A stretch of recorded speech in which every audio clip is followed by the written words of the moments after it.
dalam agama ukilalana agama nareko kita mengkaji harus dipisahkan mana kajian fikih, mana kajian tauhid, dan mana kajian tasawuf.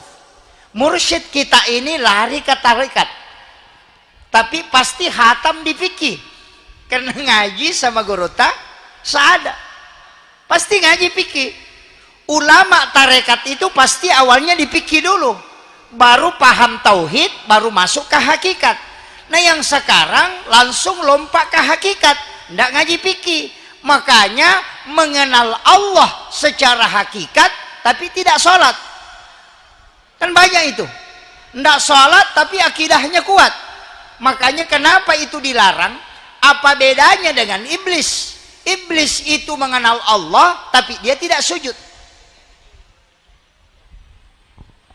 Ini saya luruskan dulu.